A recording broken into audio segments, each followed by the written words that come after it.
Welcome everyone to the Infernal Brotherhood of the Scruffy Looking Nerf Herders. This is a live streaming video podcast by Star Wars fans for Star Wars fans, and today we're going to be starting our episodic review of Star Wars Ahsoka with part 1, Master and Apprentice. Yeah.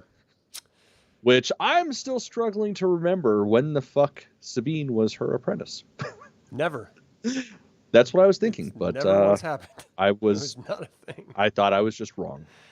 So there's a couple. All right, what's your initial thoughts of this episode? Oh man, first time I watched it, I fucking hated it. I mean, there were some cool parts, but all in all, it's like admittedly, I never finished Rebels. I watched all but probably the last half of the the series finale. Wow. And this was when it came out. So there's a lot of blank spots in there, I'm sure, but going through this, it's like, I don't remember a lot of this. Is this relevant? I don't know. Yeah. Yeah, my initial thoughts were that didn't happen. That was not a thing. Why are they just suddenly adding in stuff that happens off camera in order to propel a story forward without giving us any sort of context? I thought that was very, very strange. And I initially watched the episode. I was like, "Oh, this is great. The pacing is slow enough that it feels old school Star Wars." Mm-hmm. And then the more I started thinking about it, the more I'm like, "No, I think it's just naive editing. It's like someone who doesn't really know how to edit properly." Because I will say, let's go ahead. It's better than the last couple of seasons of shit we've had to sit through. Yeah, I figured you'd like that part of it. Yeah. I just thought that stuff dragged out too long, and I remember Ahsoka, even in Mandalorian, showing emotion, some sort of facial emotion. Yeah. And this, none, ever. Mm-hmm. It's always the whole time, both episodes. Pretty fucking much. I don't understand why she's got a stick up her ass. I don't understand why they're just making shit up that didn't exist as if we're just supposed to accept that it did exist. I don't understand why I don't like something that it ticks all the boxes. I should like it. Mm-hmm. And I did. Like, right after watching it, I was like, oh, this is great. And then the more I think about it, and the more I'm like, there's some real holes in the logic here. Like, in a lot of it. So, let's get into some of those.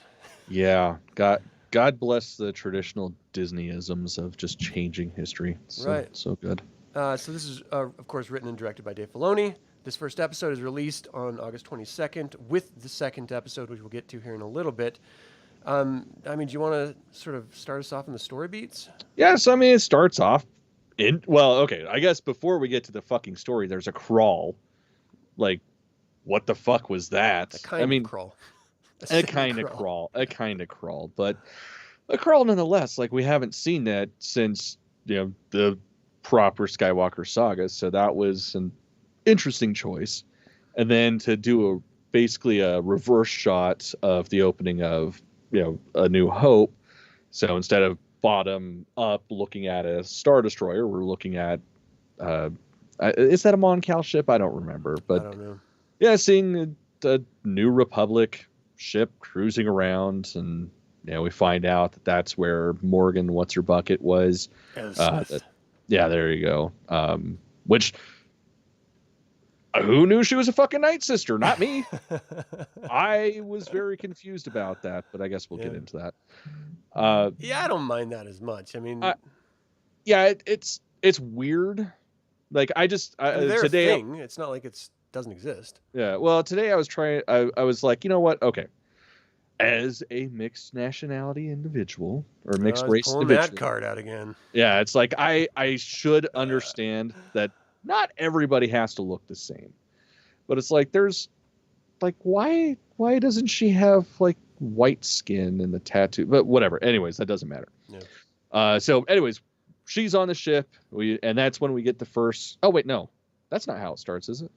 Yeah, I mean, it showcases. Oh yeah, no, Ahsoka after. Yeah, okay, fake whatever. Conversation between the two COs of the ship. Yeah, that was pretty boring. And I just don't understand why their ranks have to be like fun size. They're all like these massive plaques with their goddamn rank on it. Can't you just have like a sleek bar like the Empire had? You got to go for like the jumbo-sized. It's because when you're a guerrilla fighting group, subtlety is something that's necessary, and a giant plaque with giant red circles, that's subtle. Right. The Imperials won't notice that and think that you're a rebel. I don't fucking know. Yeah, it's whatever. It's just strange. And that guy was kind of an asshole anyways. I'm glad he died. Well, and that's this is the narrative that they're sending out there, right? So it's every single time we've ever met anyone from the New Republic, and we've seen them in Andor now, we've seen them in Mandalorian, and we've seen them now with... Did we see him in Andor? Because that was during the thing, so that wasn't... No. That was no, we did. So it was just Mandalorian and now... They're always presented as these like haughty, wildly arrogant, buried in bureaucracy types. None of them are like conscious, free-thinking individuals. Every single one of them is just like, well, this is how we got to do it. Let's double, triple stamp and file it, paperwork in. And, oh, this could never be Jedi. I'm going to go face them myself and bust their scam, these scamps. Yes. That was pretty much what he said. Verbatim. So weird. Like, first of all, let's pretend that you're right and they're not Jedi. Then they're clearly infiltrators of some sort. So you're going to take a 6-man team in there yourself and what? Bitch slap him? Like, yeah, and that's the thing. Like, this is right after the fall of the Empire. Yeah. So it is very well known throughout the Rebellion, now New Republic, what Jedi are capable of. So even if they're posing as Jedi, that's still like, why the fuck would you act like that to them? Especially seeing the fucking lightsabers on their belts. Like, even if they're not Force wielders, that's something that's gonna fuck you up. Yeah. Yeah, you would need more than a 6-man team. Yeah. Like, and then having the fucking Mon Cal go after him. What the fuck is he gonna do? He's gonna, like, they're slow. They're not. Slap him. Yeah, well, I guess there's that. Okay, you're right. Slap. I take that back. I'm going to slap him and leave a really bad smell on him. It's not a trap. Tagger it. Yeah, that was... So, I'm glad they died. They call it they all deserved it. Definitely. Yeah, I mean, so far, I think, personally, Baylan Skoll and Shin Hati are the best parts of this entire series. Yeah, definitely. Though they also have no emotion at all. And they're clear that they're not Jedi, and it's pretty clear they're not Sith. Mm-hmm. They're just dark Jedi. Well, yeah, because they don't have any sort of emotion, and that's like one of the key elements of a Sith is to feed off your emotion. Yeah, that's true. So yeah, they're definitely not Sith. They're just fucking douchers, I guess. So I mean, let's sort of rewind just a half a nipple hair, because nipples have hair. Mine do. Mm-hmm. And just sort of talk about that crawl, because the whole setup of the show is that there's only one Imperial warlord left, and it's Thrawn. And he was taken by Ezra and a bunch of space whales, the Purrgil. And apparently Morgan Elspeth knows where they are. But the only way to find out is to collect a map that she made and then hid in an ancient Jedi temple? No, she didn't make it, and she didn't hide it, and that wasn't a Jedi temple, I thought. Well, even if it was, let's say it was the Night Sister temple. Yeah. Like, yeah, that's... She just knew about it? She didn't know where it was? No one else had any clue? Right. But yeah, that was my first initial problem, is we've seen that time and time again, and it makes no fucking sense. This ancient and wise star map is going to help us solve a current problem. And everybody just all of a sudden knows about it. Like, it doesn't make any fucking sense. So the presumption we're supposed to come up with is that she's hearing Thrawn whisper through galaxies where he is and where the map is. And so they have to get her so that she can take them to the map room and get the map. And that's where we cut to Ahsoka, who finds out where the map was and then figures out the Tomb Raider puzzle and gets the map, but can't figure out how to open the map. When all it is very complex. It's 3 fucking turns. Yeah. And it's literally the answers on the floor. Yeah. Yeah, that was oh man. And if you thought that was the stupidest part, hold your panties, because then they send HK droids to murder the person they didn't know was looking for the map before them, and then the answer to getting the map is to explode it. But Morgan needs the map. So why were they going to explode the map? Which is great, because as soon as we see, I forget, no, opening the map is the next episode, right? Yeah, that's whatever. Well, it's that at the end of this one. Is it? Yeah. Okay. I thought it's when the Shin stabs. I remember. Oh, I was talking about Morgan opening it, like in the Morgan setting. never opens it. Okay, that's next episode. All right. Yeah, that was like, do they just have HK droids hunting her through the galaxy? Like, what? Yeah, it doesn't. And let's just say they're guardians, right? They're just waiting there because Morgan knows that she's going to come, and so she tasked these Skull and Hati to, put assassin droids there to protect it. Well, then, even then, why would you explode it? Like, it makes no sense at all. You need this thing, which is the whole setup of rescuing Morgan in the first place, and the answer is to blow it up? I mean, if you don't think about it, it makes a lot of sense. I guess. I mean, the first time I watched it, I was like, oh, that's fun. Explosions. And then after I was like, wait a second. Wait a second. None of this makes any sense. No. All right. So, basically, Ahsoka gets away because it's Ahsoka, showing zero emotion when she sees Hu Yang, who I dig. I like Hu Yang. He's good, I can get behind him. He's funny. Wait, in like a sexual way? Or... I mean, you got to do what you got to do, man. No judgment. No, I mean, no king shaming. Droids don't have to give consent, right? Oh, jeez. Not in Star Wars. They're not real. Yeah, not in Star Wars. So it doesn't matter. Yeah. Ultimately, she is called to the wreckage that the two non-Jedi caused in collecting Morgan, and she finds out that Morgan has been taken. And we saw this in Mandalorian with fucking Breaking Bad guy. I can't remember his name. Moff Gideon. There we go. Gideon, that's it. Yeah. So we've seen the map thing from Last Skywalker, right? Wait, what was that called? Force Awakens. We saw the prisoner escape from fucking Mandalorian. And now I'm 100% convinced no one has original ideas over at Lucasfilm. Yeah. No one. Well, so I don't think the problem is lack of original ideas. I think it's just the same problem that Zahn had with writing new Thrawn shit. Is they have a much stronger stranglehold on the creative flow than Uncle George did. Yeah. And it's fucking disappointing. I mean, it's where we are, you know. So basically, what's the girl's name? Harrison Dula. Yeah. She tells Ahsoka that, hey, you know, your mark got taken. You know that you dramatically. That's the worst part about it, is that scene of her being captured and finding out where Thrawn was must be where she found out about the map, and that's where Morgan got abducted. You know, taken into custody, but it was all suggestion. It was never shown at all. Like, I thought she killed her in that scene. Like, I wasn't sure what happened.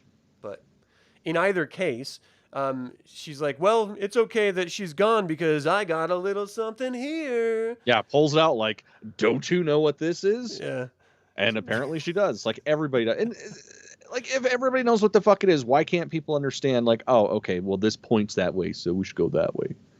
Yeah, that's the most aggravating part, because it is very much like, oh, it's a Rubik's Cube. I can't fucking solve it. Right. Got to go all the way to Lothal to solve that. There's only one person who could figure that out, an artist. Yeah, God. That makes no sense at all. I fucking hate that they brought that up. It's like, who gives a fuck? Art is of no consequence to anything in the real world. Like, it's never helped me in any way, shape, or form. You make a living. I do. But outside of my job, it doesn't fucking help in any logical way. Like, the FBI's oh man, never my knocked lawnmower's on your broke. door to solve the problem. If I draw a straight line from this to this, I can I can fix it. No, that's not how it fucking works. Yeah, no, clearly not in the real world, but in Star Wars it definitely does. I guess. Yeah, fucks it definitely does. I mean, Thrawn uses study art to that's dictate different. people. He's not actually creating art to do shit. He's just like, oh yeah, these people are fucking batshit crazy. I'll kick them in the dick. That'll work. Again, verbatim. Yes, verbatim. Yeah, so she sends her over, and then we cut over to Lothal, and we watch, what is her name again? Sabine Wren, just being a rebel. Just a rebel. I fucking hate Lothal so much. It's such a stupid looking planet. And then everybody's always on the one fucking road. Like, where it doesn't even go anywhere. It just ends in a fucking field. Like, why? That's the funniest part. It literally just ends. It's never being built. It's never been extended. It's just a highway to nowhere, literally. Yeah, it's fucking pointless. I think Ozzy Osbourne sang about it. The road to nowhere leads to him. Yeah. And he wasn't even there. Not there yet. Yeah, that whole sequence just was so fucking stupid. Like, why? I did dig the music, though, to be honest. Okay. I did. If I can't help it wasn't in a Star Wars context, I'd buy that fucking album. I dug it. But this is like you're gonna show me a crawl at the beginning of the fucking show, and then you're gonna give me something that's so far removed from what we get with traditional Star Wars stuff. It's very K-pop. Yeah, that's the vibe I was getting, is K-pop vibe. Yeah, I mean, I dug it, but it's like it doesn't belong in Star Wars. I actually really like the score, like the composition music. Yeah, that shit's great. Yeah. It's just like, why are we doing this to show that she's a super rebel now? Yeah. Like, but she was always a rebel, so I don't know if they're just like, oh, look, it's still the same girl. You know, she hasn't grown or changed in the last however long. You know, throughout the whole Galactic Civil War that they've been just MIA. Yeah. Which is funny because the whole series setup is called Rebels, the Rebel Alliance. Well, I mean, we see them kind of in Rogue One. We see Hera's ship, and we know she's a general, but no, like Ahsoka, what the fuck was she doing? Sabine, she was busy. What was she doing? Apparently, she was training her to be a Jedi, and we didn't know about it. And no one knew. Yeah. Oh, it drives me insane the more I think about this. It's so illogical. None of it makes sense. It's supposed to be, this is a setup to the series, so anyone who doesn't know anything about these characters gets a solid understanding of these characters. But in doing so, they're proving how stupid these characters are. Yeah. They look great. The visual effects are great, but the score is great. The acting is okay. But the story itself is just like, what? The fuck? It feels like somebody had like a handful of those sticky balls you get out of like a quarter machine, and then they had a board of story, and they just kind of went like this, and wherever it stuck, they just kind of drew a line between everything. Yeah. Hey, Cliff, how you doing? You don't understand what's happening with Star Wars? Disney destroyed Willow. Things keep hurting your feelings. Yeah, man. Yeah, that's what this show's about. It's us going, why are you doing this to me? I need my fix, though. I'm a grown-up and an addict. Yeah. It's just, and then like as they keep trying to go, you know, like bring the crew back together, because that's Hera's thing. She's playing Star Wars mom. Like, well, you two girls need to get along. Kiss and make up. And I don't know, because she's stupid. I guess I'll go see her. So she goes to see her, and fucking, I don't know what the hell she's expecting. Like, oh, look, Sabine, you're an artist. Can you figure out this extremely difficult puzzle? Why, yes, I can. I'm going to take it home to work on it. No, you can't. What's that over there? Peace.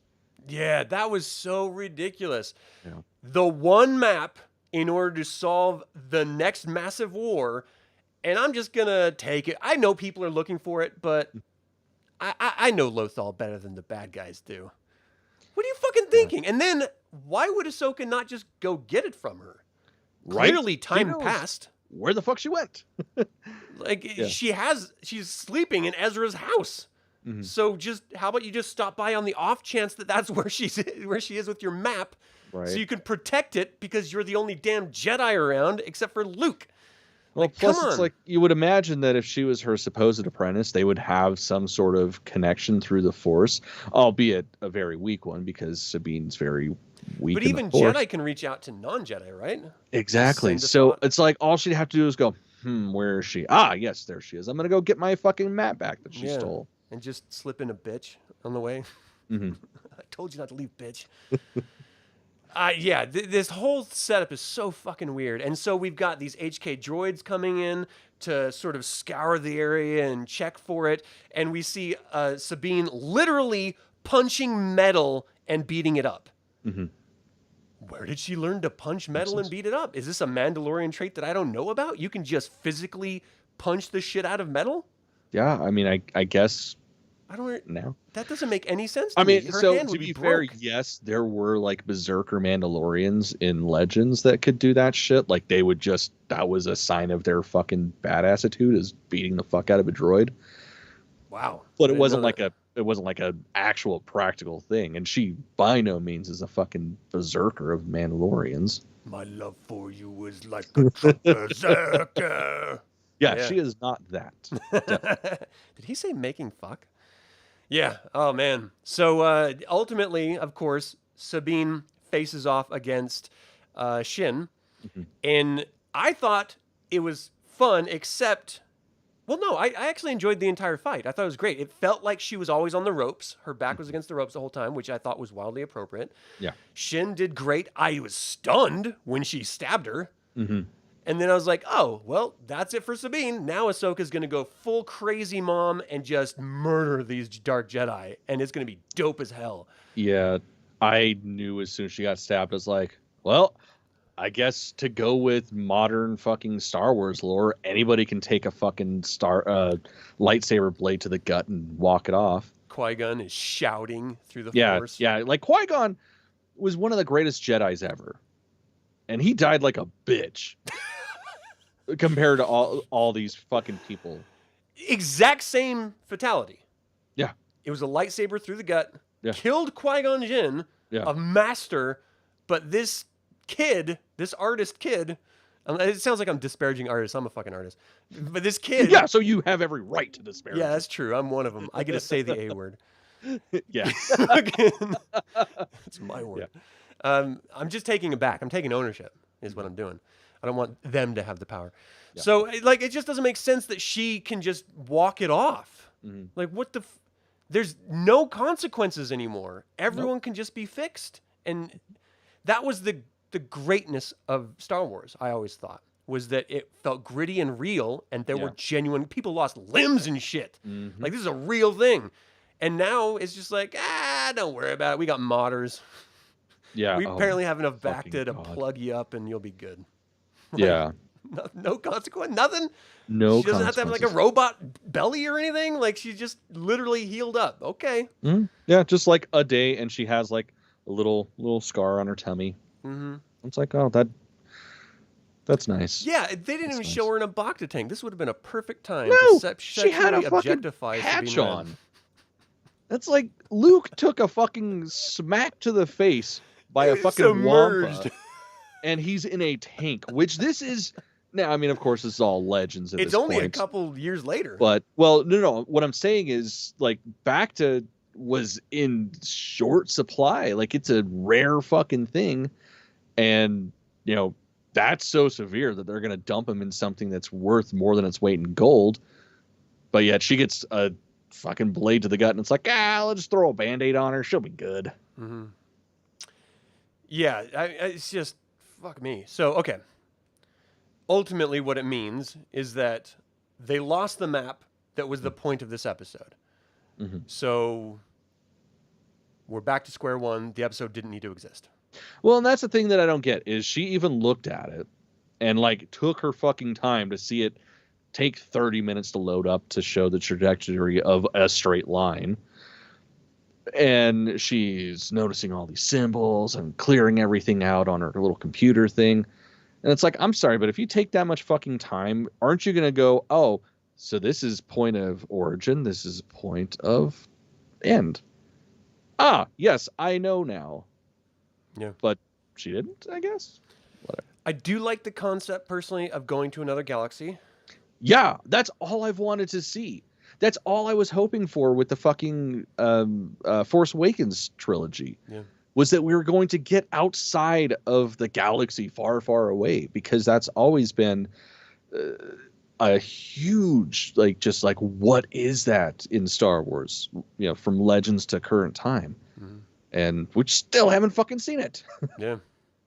Yeah, well, apparently we are with this series in we'll some see. way. I mean, we'll see. I mean, who knows? The Purgle might just bring them back to protect their home. Like, no, you're not allowed here. No. No, this motherfucker ate all our goddamn cookies. Fuck him. This is your problem. This blue motherfucker over here. He's got crumbs in his lap and he's denying it. We see the crumbs, Thrawn. You're not fooling anyone. Yeah, it's going to be something like that. Well, Cliff, that's because the droid wasn't programmed to spin a ball. That's just kind of how you. It's slippery. They don't have tactile sensors on the end, so it just like tink, tink, tink, tink, tink. You know, they can't really grab it. That's true. Well, I don't know, because it is like it's a presumably a lightsaber training droid, right? You think they would have some level of dexterity with their fingers to help create a fucking lightsaber? Something. Yeah, maybe that's it. I don't know. I mean, something. I don't know. In either case, that's pretty much the episode. It was just go after the map, and then go after Sabine, and then lose the map, and then Sabine's dead. That's literally where we left it. That's what we were hoping, but of course it didn't. So just within that bubble that we're, this episode, what was your favorite moment of it? I mean, probably when, what is his name again? Balin. Oh, he's great. Like when him and Shin get onto the ship and he's like, hey man, I'll show you my credentials or my whatever. Make a mistake. Yeah. And just like that shit, that was cool. Like that's all I want from this series is just those two being bad. Well, him being a badass and his shadow being his shadow. Yeah. So that was pretty cool, but it just sucks that it's, this beautiful little nugget of happiness wrapped around a giant turd sandwich. Yeah. Yeah, my favorite was definitely the final duel between Sabine and Shin. I thought that was so much fun to watch someone we know nothing about, and then watch someone who we did see learn how to wield the darksaber. Mm-hmm. And so she knows how to fight with the lightsaber. We understand that. Yeah. And just seeing her still get overwhelmed by this new person we know nothing about, it adds an air of mystery and terror to that character, which is necessary, but also the shock of Sabine being killed. I was just like, oh, shit! We're going to see some shit! We didn't, but that was my hope. That's always the disappointing thing is there's no consequences. So least favorite part? Oh, God. The rest of the episode. Everything else. So my biggest problem with it, I mean, it's dumb, it's nonsensical. There's shit introduced that just didn't exist to begin with. But the one that just has bothered the fuck out of me since Tuesday has been the fucking map. Like, I hate the trope of the ancient map of wisdom that we all are just now finding out about, but it's going to help solve a current problem. Like, that shit's lazy. Yeah. Yeah, 100%. I mean, the logic in this episode for me is the worst part because there is no logic. Once you start thinking about it, the entire story breaks down. And that's frustrating because it doesn't have to. You could easily write it so that is not the situation, but they don't think about it. Especially with it being fucking Dave Filoni. Yeah, you'd think. Like, we know this man can write some shit.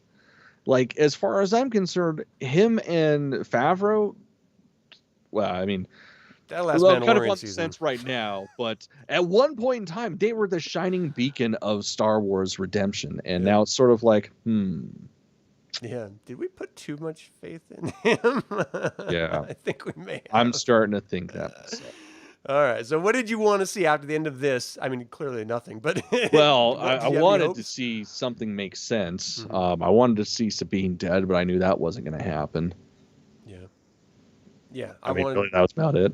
I wanted consequences. I wanted to see the aftermath. Hey, Chris. Hey, Chris, man. I definitely wanted to see the results. Oh, and there's one thing that Chris brought up in an email that I didn't talk about. The relationship between Ezra and Sabine.